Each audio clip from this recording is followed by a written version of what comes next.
Muy bien. Acá doy un breve resumen de mi experiencia profesional, en las cuales he trabajado tanto en el sector público como en el sector privado. Tengo una maestría en Derecho tanto en el sector público como en el privado, ascendiente a hoy. Actualmente soy vicepresidente de la Comisión Consultiva de Derecho Aduanero y Comercio Exterior del Colegio de Abogados de Lima, también conferencista con ellos. Soy coordinador de línea de la UPC, también soy docente de posgrado y también soy ponente y panelista en PROMPERÚ, CAMEX, el Colegio de Abogados de Lima, APAM y PROMPERÚ, entre otros. Ahora vamos a hablar de los aspectos preliminares. Es esta necesidad, ¿por qué nosotros estamos llevando esto? Recordemos que en el mundo las personas tienen distintas formas de ver las cosas. Estamos hablando de distintos sistemas jurídicos, hablamos que los países tienen diferentes formas de pensar, hablamos de diferentes idiomas. Por ende, siempre se genera una problemática en un contrato de compra-venta internacional. Para esto se buscó que todos los países tuvieran una norma, un acuerdo que les pudiera servir para que ellos puedan solucionar todas las problemáticas que se den en el comercio. Asimismo, también la idea de este tipo de documentos se busca o se quiere evitar cualquier malentendido perjudicial. Recuerdo que tanto en los contratos de compra-venta internacional que nacen de un acuerdo de comercio, tanto el vendedor como el comprador se encuentran en países distintos. Por ende, siempre se puede malinterpretar o malentender cómo se realizan, sumado a que cada persona piensa distinto, tiene una distinta forma de interpretar las cosas. Siempre cuando estamos hablando de algo dinerario, porque una parte importante y fundamental del contrato de compra-venta internacional o del comercio exterior es que es lucrativo, y siempre que hay dinero de por medio se pueden generar controversias o problemáticas.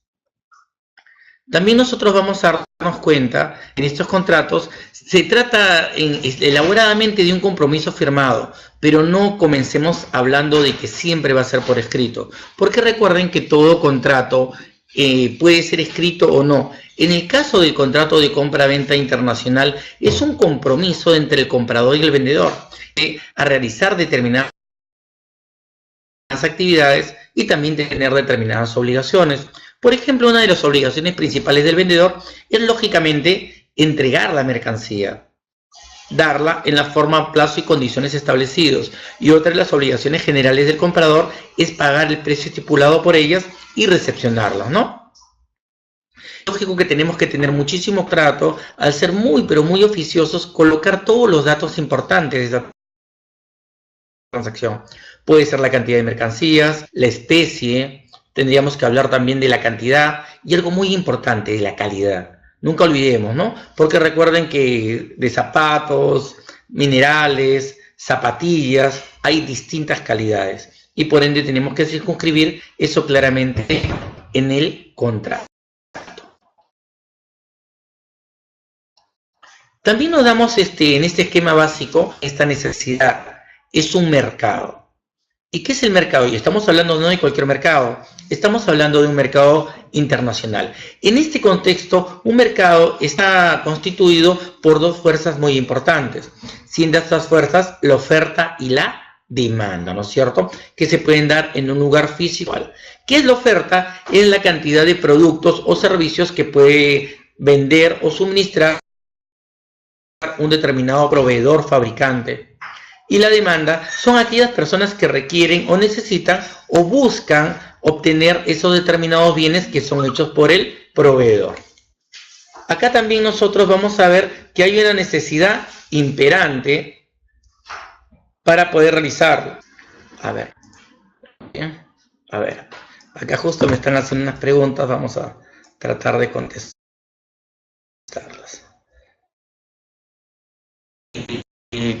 Nosotros tenemos claro también de una manera u otra poder realizar estas operaciones.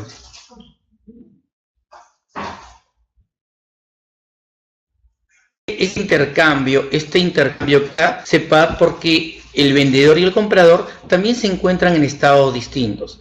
Entendamos que el vendedor es aquella persona que suministra o otorga la oferta hacia el comprador, siendo el comprador aquella persona pues que va a recibir esta oferta y lógico el dinero. ¿Por qué? Porque el contrato de compra-venta internacional es de ánimos lucrativos. ¿Qué quiere decir ello? Que siempre de una manera u otra va a haber un intercambio de dinero.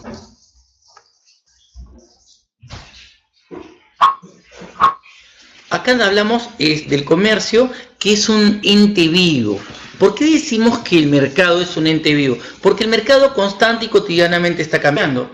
Y cambia a veces en vertiginosa, como también pausadamente.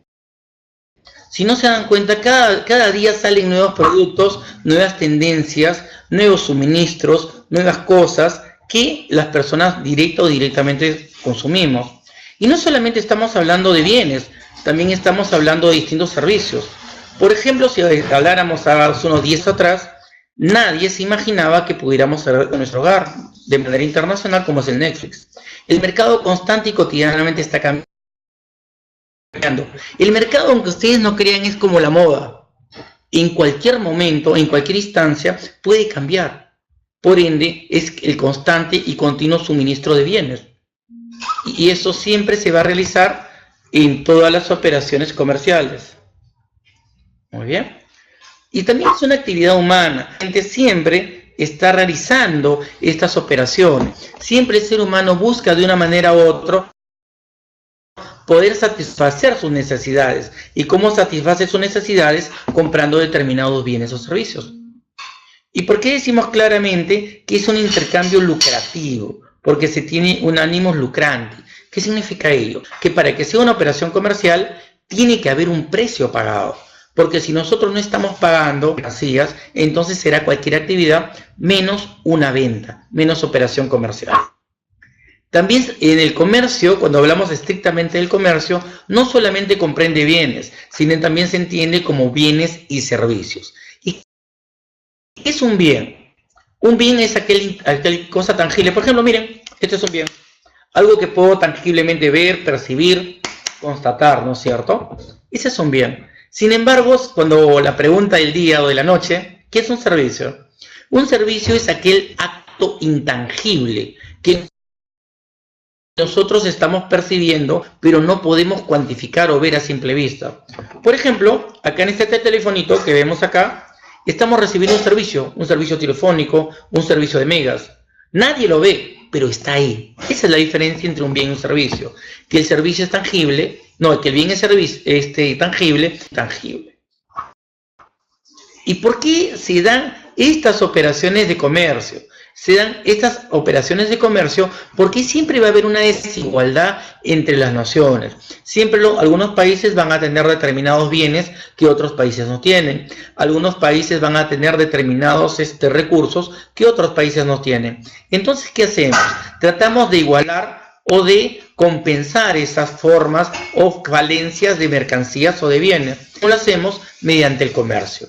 Las personas que tienen un determinado bien y sin embargo otros países no lo tienen, ¿cómo lo van a obtener? Simplemente comprándolo. Esa es la etapa moderna en la cual nosotros podemos obtener todo lo que se realizó. Ahora me parece que se ha congelado.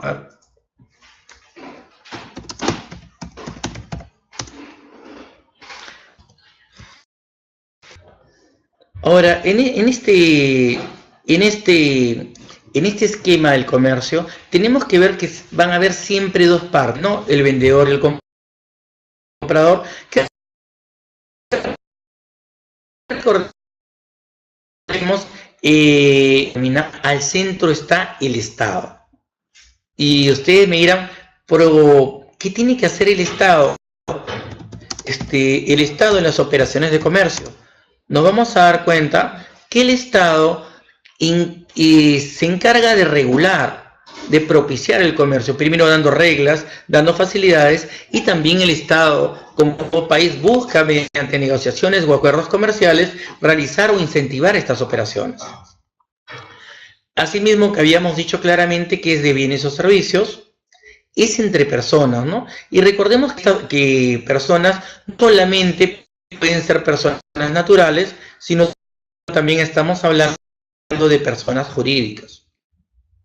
Estamos hablando también que las personas naturales o jurídicas que realizan estas operaciones también se encuentran en distintos países y por ende, el último punto, hay un distinto marco legal o jurídico, porque cada país tiene algo que se denomina legislación interna, solo, única y exclusivamente se aplica dentro de un país. Pero en el contrato de compra-venta internacional, en las operaciones de comercio, tanto el comprador como el vendedor se encuentran en países distintos, por ende, propensos a aplicar distintos cuerpos normativos. Y para evitar esas problemáticas, se busca unificar estos teniendo una norma supranacional que pueda solucionar o resolver estos conflictos. A ver, también nosotros nos vamos a dar cuenta que, como habíamos dicho en la PowerPoint anterior, cada país tiene un cuerpo normativo distinto, ¿no? En Perú, de repente, si nos damos cuenta, hoy estamos sábado, ¿no es cierto? Muy bien. De repente algunas personas se quieren reunir, tienen 18, 19 años y pueden entrar a una discoteca o pueden estar bebiendo bebidas alcohólicas sin ningún inconveniente. Pero ¿qué pasaría si esto mismo suceso se diera en Estados Unidos? Esas personas ya serían detenidas. La mayoría de edad se da cuando una persona cumple los 21 años. A ver, déjame ver.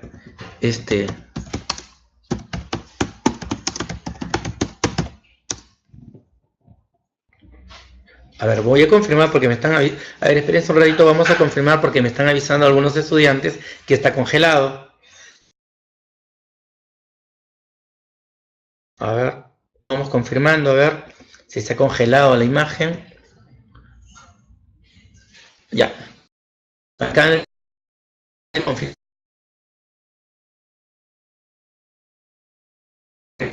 que no, por aquellas. Como les venía diciendo, también vamos a ver en el tema, como habíamos citado, cada país tiene una legislación distinta o legislación interna. Ahora, y cada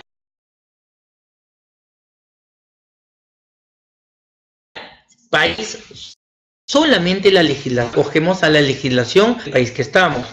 Una señorita tenga 19 años y acá en Perú le permitan tomar bebidas alcohólicas, en Estados Unidos no lo va a poder hacer. ¿Se han dado cuenta? ¿Por qué? Porque las normas peruanas solo, única y exclusivamente se aplican dentro del territorio peruano, territorio nacional. Lo mismo pasa cuando nosotros realizamos nacional. En este sentido, las leyes de los peruanos solamente se aplican en Perú y las leyes del otro país que sea comprador o vendedor de las mercancías, también solamente su legislación se va a aplicar dentro de su país. Obviamente, en un contrato de compra-venta, el vendedor como el comprador se encuentran en países distintos. Ahora, en este sentido, ¿cuál de las dos legislaciones deberíamos aplicar? ¿La legislación del país vendedor o la del comprador? La respuesta, ninguno, porque cada país siempre va a preferir aplicar su legislación interna en desmedro de la aplicación de otros, que para solucionar esas controversias se crean las normas supranacionales. ¿Y qué es una norma supranacional? Una norma supranacional es aquella, como les venía diciendo mientras que se va conectando, cada país tiene una legislación interna.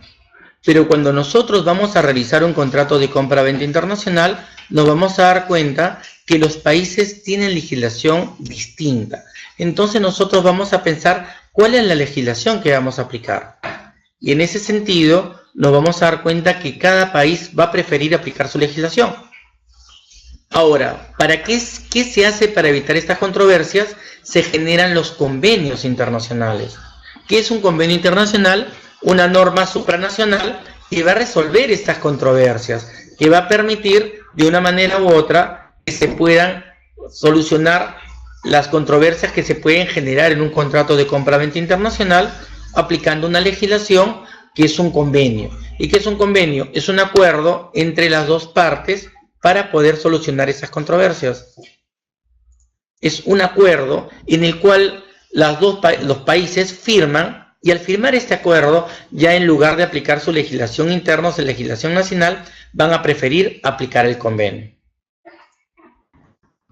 Ahora, nosotros nos hemos dado cuenta que la Convención de Viena es un convenio que permite solucionar controversias en el comercio exterior.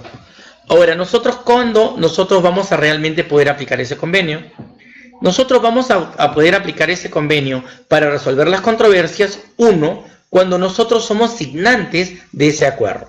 Un ejemplo claro que tenemos de comercio o de problemáticas que se dan es, por ejemplo, cuando nosotros, por ejemplo, este año fuimos al Mundial después de 36 años. Ahora nos dimos cuenta por qué llegamos o tuvimos la oportunidad de ir al Mundial. Porque se generó una controversia, la controversia que la generó un paraguayo que jugó contra Bolivia y reclamó Chile y los puntos los sostuvo Perú. Increíble, ¿no? Todos estuvimos metidos en esa controversia. Ahora, ¿por qué fuimos al Mundial? Porque ¿qué legislación aplicamos?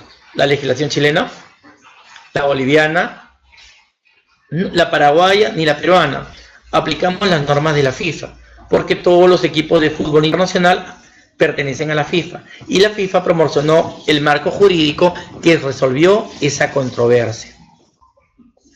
También vamos a darnos cuenta que también la Convención de Viena busca de una manera u otra que se aplique solo, única y exclusivamente aquellos contratos en los cuales digamos, la parte principal sea el suministro de un bien o de un servicio.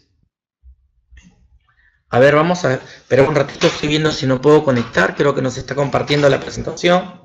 A ver, esperen un ratito.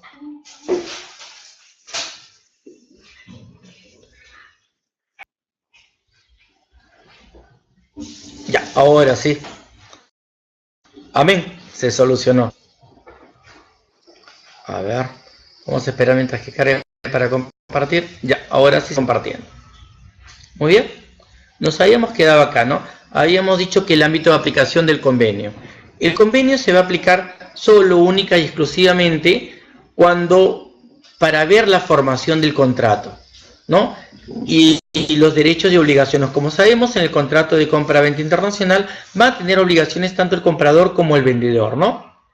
Pero es importante ver desde este punto que también el convenio no regula. ¿Qué no va a regular, por ejemplo? La validez del contrato ni ninguna de las estipulaciones.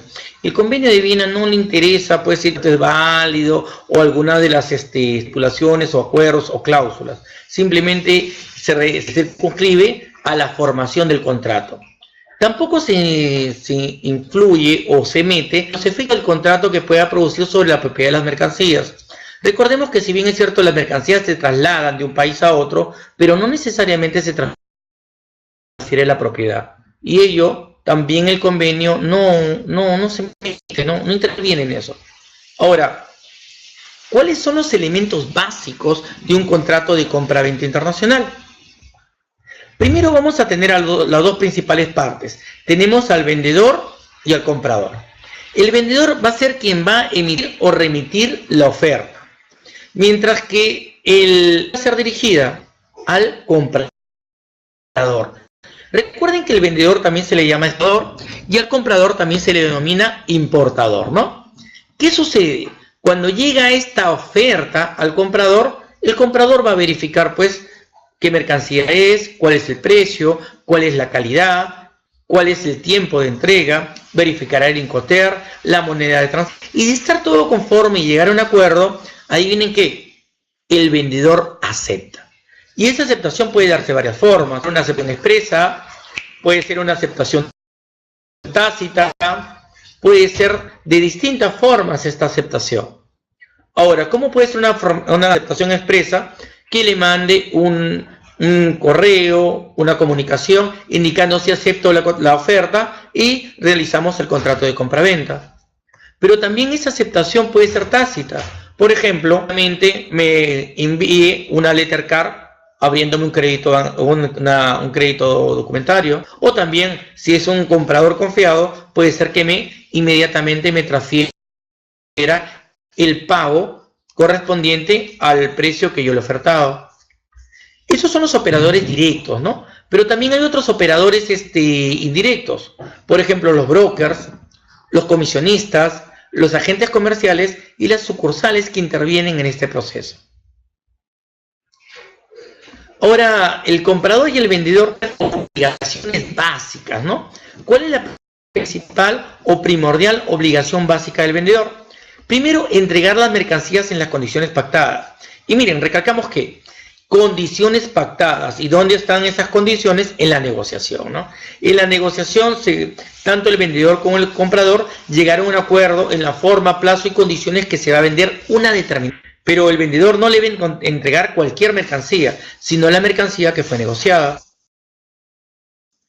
Recordemos que en este caso no estamos hablando de una venta local, sino que el comprador y el vendedor se encuentran en países distintos. Y por ende, para poder sacar la mercancía del país del vendedor hacia el comprador, dependiendo del Incoterm, por supuesto, se van a requerir la documentación necesaria, ¿no? Siendo la principal la factura comercial, el documento de transporte, en el caso que nosotros tengamos un tratado de libre comercio, los permisos sanitarios, en el caso de que sea una mercancía restringida, certificados de calidad u otros, ¿no? Ahora, ¿cuáles son las obligaciones básicas o principales del comprador? Miren, lo dice claramente: recepcionar las mercancías. Y lógico, pagar el precio pactado según la forma de pago acordado, que puede ser al contado, contra entrega, o como se haya estipulado en el contrato de compra-venta internacional. ¿Cuáles son las fases operativas, ¿no? Con una iniciación, ¿no? Que es la formulación por parte del importador de la solicitud de cotización. Pero acá también nos detenemos un momento, porque recuerden que en el comercio las reglas no necesariamente se cumplen. Y en ese sentido puede darse que la iniciación pueda ser por parte del comprador o del vendedor. Puede ser que el vendedor se entere que tú de repente eres una persona que requiere determinados productos y él te puede enviar una cotización de parte. O puede ser que tú también te enteres de un proveedor que vende una determinada cantidad de productos y tú también le puedes mandar una solicitud para que te formule una cotización. Entonces, omnivalentemente, este inicio puede darse por una u otra de las partes. Si bien es cierto, hemos dicho como generalmente se da, pero en el comercio también se dan muchas excepciones, ¿no? Puede corresponder también al vendedor, pues, esta solicitud o esta oferta al comprador, porque también el vendedor se puede enterar que el vendedor tiene un lote de mercancías y es más, puede ofertar a un precio inferior al que el mercado figure, ¿no? Y en la negociación, como yo siempre digo, es un tira y jala. ¿En qué sentido? Porque se van a encontrar dos fuerzas muy importantes, ¿no? ¿Qué creen que va a querer el vendedor? El vendedor va a querer vender la mayor cantidad al precio más bajo. Sin embargo, en el otro lado, ¿no? En el otro lado del cuadrilátero se encuentra el comprador. Comprar la menor cantidad y al precio más bajo. Entonces, ahí en esas donde se genera la negociación, mediante la cual el vendedor va a buscar de una manera u otra lograr un mejor precio, ¿no? Y el comprador también, de una manera u otra, también va a buscar obtener un mejor precio a la transacción. Muy bien. ¿Cómo se formula el contrato? Acá también vamos a darnos cuenta que el contrato de compra-venta internacional del Convenio de Viena es un convenio moderno. ¿Por qué es moderno? Porque se acoge o se adecúa a las realidades del mercado. Y las realidades del mercado es que nos vamos a dar cuenta que todas las personas, de una manera u otra, podemos ser que el contrato nos dice que no tiene una forma preestablecida. ¿Por qué? Porque es la realidad de los negocios. Si estamos hablando de unos 50 años atrás, todas las transacciones eran meramente formalistas, documentos escritos, consulares, en los cuales tenían que cumplir una determinada formalidad. Pero en un mundo moderno, en el cual tenemos internet y la globalización, ya no se usan estos documentos. Ahora todo es electrónico. Por ende, no nos llama la atención, no nos quita el sueño que internacional pueda darse de cualquier forma. Puede ser por escrito, por correo electrónico, inclusive puede ser hasta por una llamada.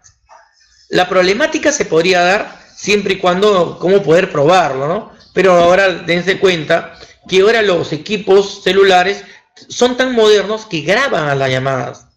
O sea, nosotros tenemos la posibilidad que, si bien es cierto, no podemos de repente hacerlo por escrito, pero un correo queda una evidencia o una llamada. Es más, la Convención de Viena también dice que inclusive podemos presentar testigos.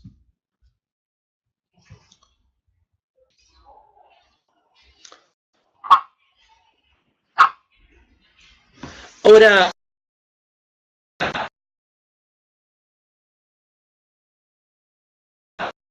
¿qué es lo que yo debo definir? Muy bien, tengo que definir qué mercancía estoy comprando o estoy vendiendo y ser muy prolijo en eso, ¿no? Porque recuerden que te pueden vender una camisa, pero una camisa, qué modelo, qué corte, qué composición, qué talla, qué color.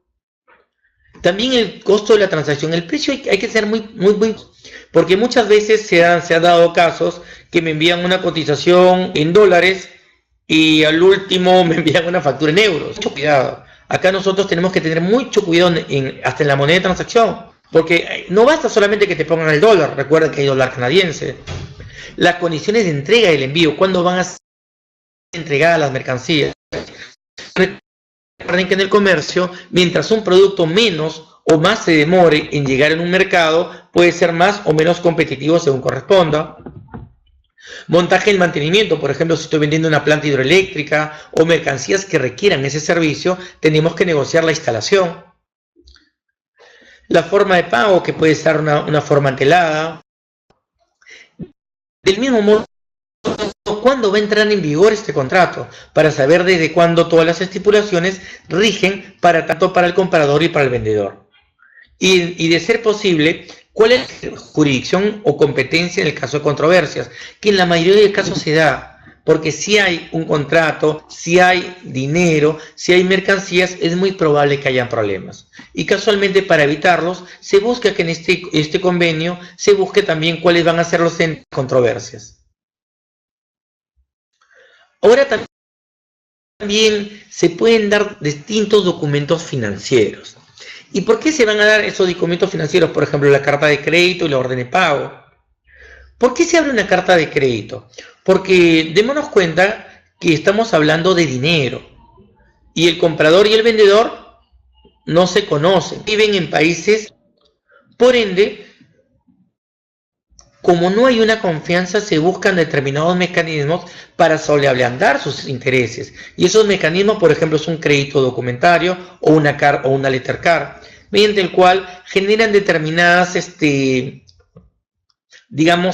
probabilidades o seguridades que el vendedor va a enviar la mercancía y va a pagar por ella.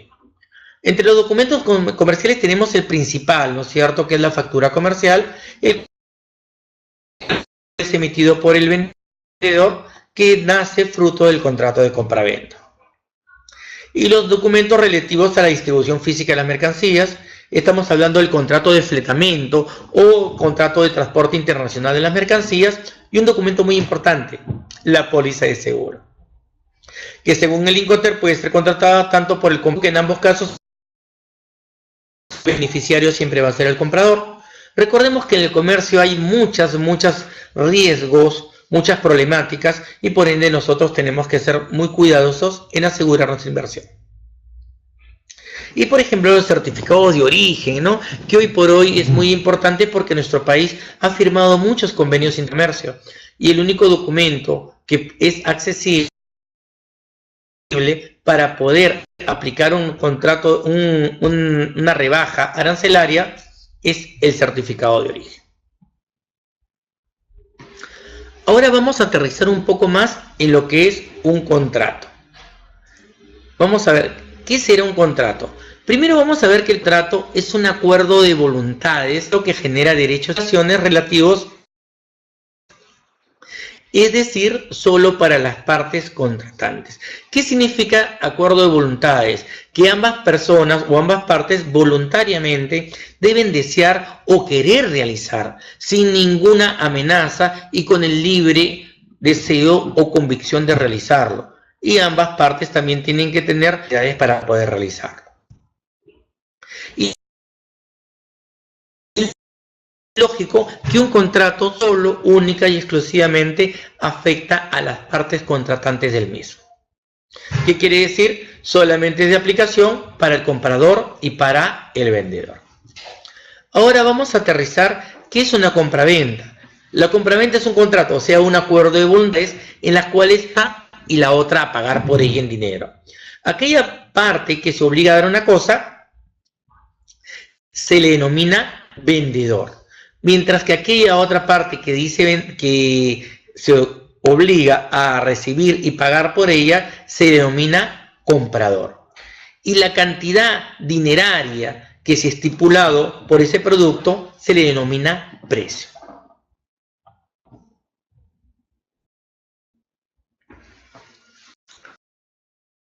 Ahora, ¿por qué diríamos que es internacional?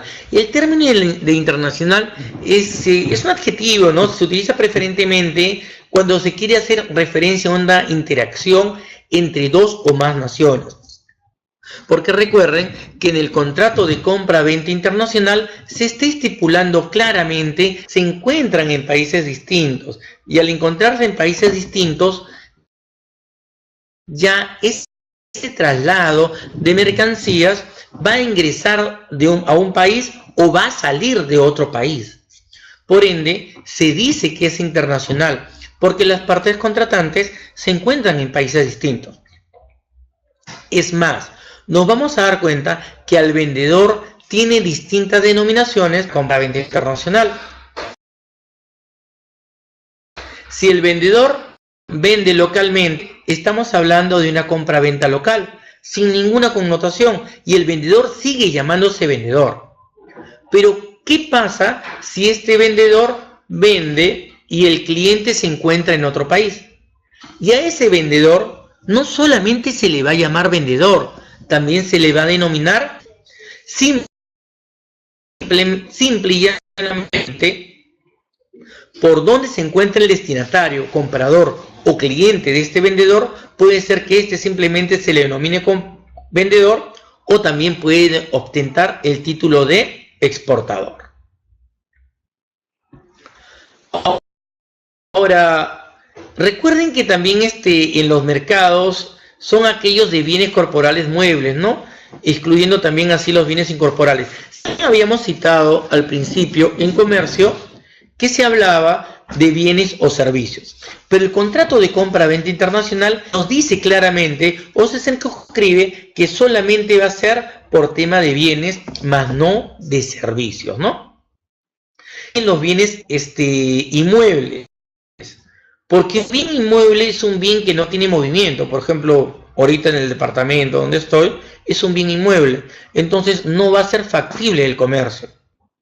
No va a poder ser trasladado, no va a poder ser enviado a otro país, por ende no se puede aplicar los contratos de compra a un bien inmueble.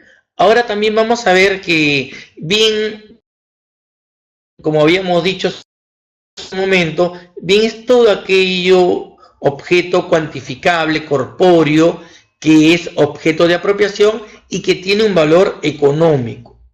Porque a diferencia de otros objetos que tenemos, ese bien tiene que tener un valor económico para que sea propio nacional.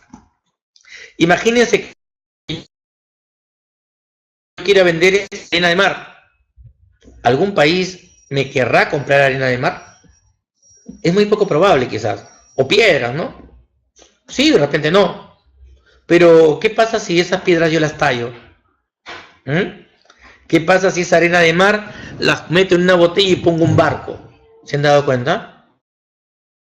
Quien pueda ser vendido tiene que ser adecuado y tiene que tener un valor económico. Porque la arena de mar, como arena de mar, nadie me la va a comprar. Pero si la convierto en un objeto que tenga valor, sí lo puedo vender. Y se habla de elementos corporales o corpóreos. Son aquellos elementos que pueden ser observados por las personas, que alguien de una manera u otra puede verlo, puede percibirlo. Y si nosotros no podemos percibirlo, definitivamente no es un bien corpóreo. Y los bienes muebles, bienes trasladables. ¿Qué quiere decir eso? Que se pueden trasladar de un lugar a otro sin perder su esencia. Yo siempre cito este ejemplo, ¿no? Por ejemplo, cuando nosotros tomamos un agua, ¿no es cierto? Decimos, estamos tomando una parte de un río. Cuando nos venden una botella de agua, ¿qué decimos? Estamos tomando parte de un río, indicamos simplemente como agua. Cuando el agua está en conjunto y está circulando, es un río. Pero si yo esa agua la separo y la embotello, ya pierde su esencia, ya se convierte simplemente en una botella de agua y ya no es un río.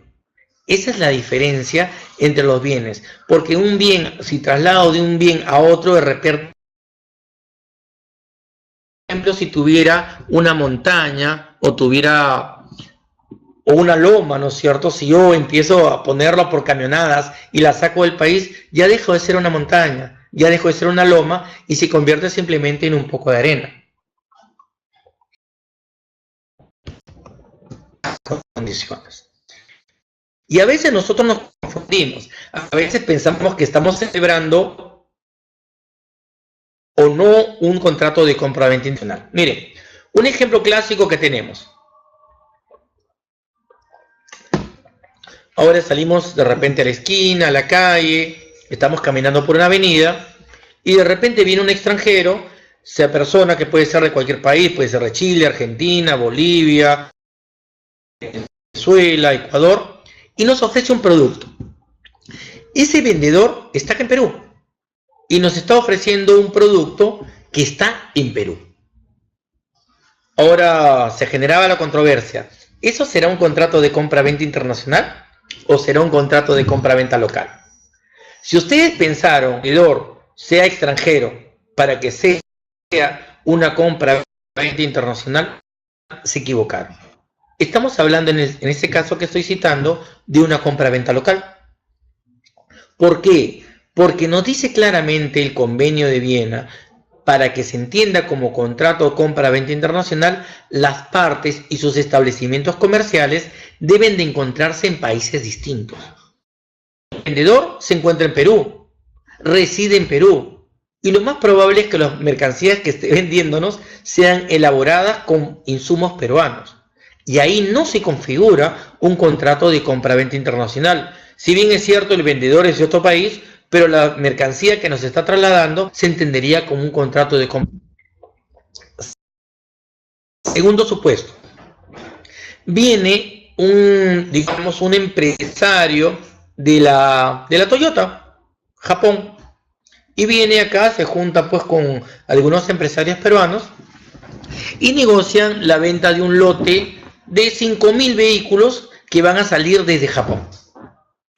El contrato, el vendedor se encuentra acá en Perú. Es más, firman el convenio acá en Perú. Pero en este caso será un contrato de compra-venta internacional. Miren, el vendedor y el comprador están en Perú, ¿eh? Sí, ¿por qué? Porque si bien es cierto, el vendedor ha venido físicamente acá, pero su establecimiento comercial no se encuentra en Perú, se encuentra en Japón. Y sumado a que las mercancías tampoco están en el extranjero. Por ende, eso es una compra-venta internacional. Ahora, la tercera opción, para que esto no le vaya a generar ninguna duda. Por ejemplo, yo me voy a una tienda por departamentos, que puede ser una transnacional. Puede ser pues Zara, puede ser tantas empresas comerciales o tiendas por departamento, para no citar una. Ahora, yo voy, es una transnacional que se estableció acá en Perú, compro un producto extranjero, porque la mayoría de productos que compramos en las tiendas por departamento son extranjeros. Ahora les preguntaré, ¿ahí también será un contrato de compra-venta internacional? Les comento que tampoco, porque por más que la firma sea internacional, ya se ha establecido en el Perú. y si venden mercancías acá en el Perú, fueron sometidas al régimen de importación y fueron nacionalizadas. Por ende, se entiende que es como una compra-venta local. ¿Por qué es importante aclarar estos puntos? Porque muchas veces se generan controversias por eso mismo. Porque nosotros creemos que estamos realizando un contrato de compra-venta internacional cuando en realidad se trata de un contrato de compra-venta.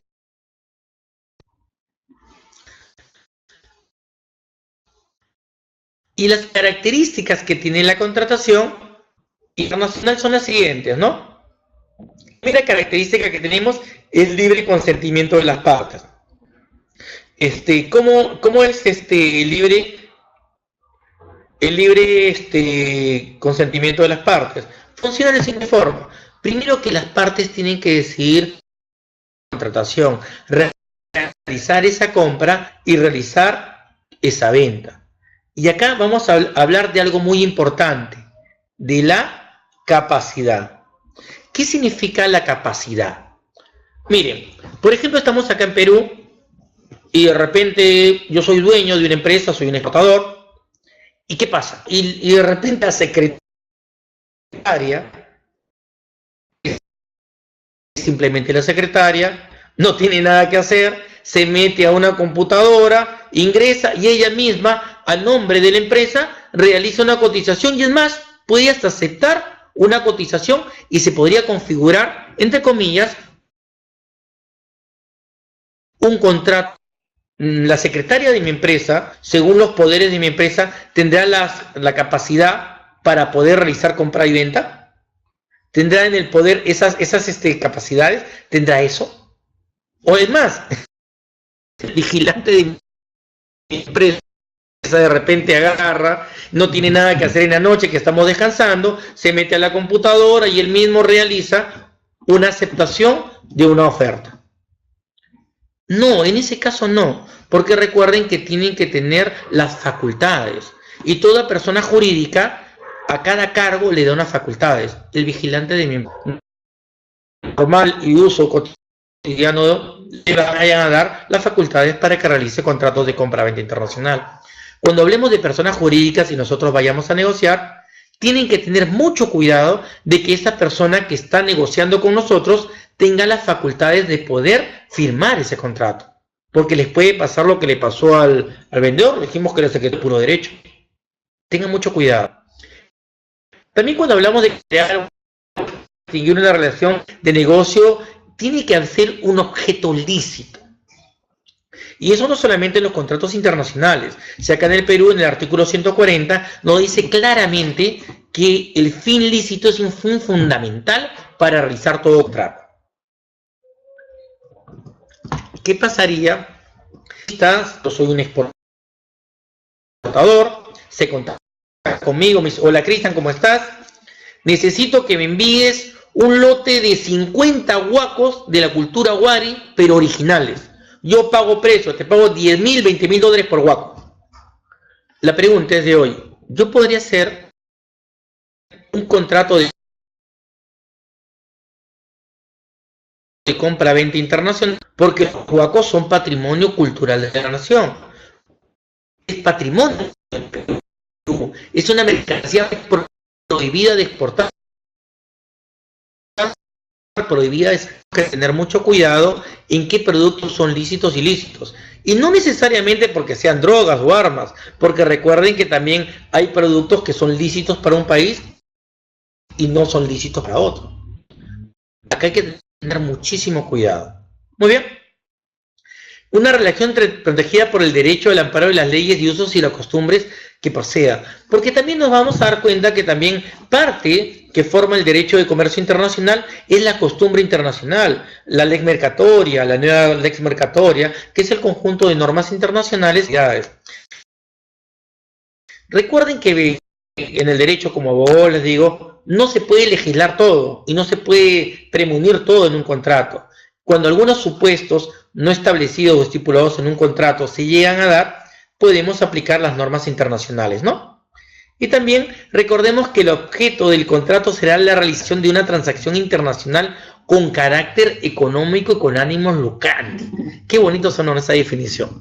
¿Cómo funciona esto, estimados estudiantes? Miren, funciona de la siguiente forma. ¿Qué pasa si yo de repente veo a mis hermanos pues, de Argentina, que de repente están en una crisis económica? Yo tengo una empresa, yo produzco frazadas, yo produzco alimentos y le mando un lote de frazadas o de alimentos y le digo, ¿sabes qué? Págame un precio simbólico, lo que tú quieras. Como tú quieras, págame. La pregunta es, ¿ese traslado de mercancías tiene un ánimo lucrante, tiene un objeto comercial, lo hago para ganar dinero o estoy haciendo una obra de caridad? ¿Se han dado cuenta? Si estamos hablando que traslado una mercancía por ayudar, el ánimo de obtener un lucro, de tener una ganancia, de tener un superávit, de tener más dinero del que he ganado. Pero si nosotros, ese traslado de mercancía no está afinada a ello, entonces no estamos hablando de un contrato de compra internacional. Puede hacer una donación, ayuda humanitaria, un acto de liberalidad, configura como una venta y no hay ánimos lucrantes, no hay un contrato de compra-venta y por ende no podemos decir que se aplique el convenio de Viena para regular. Muy bien.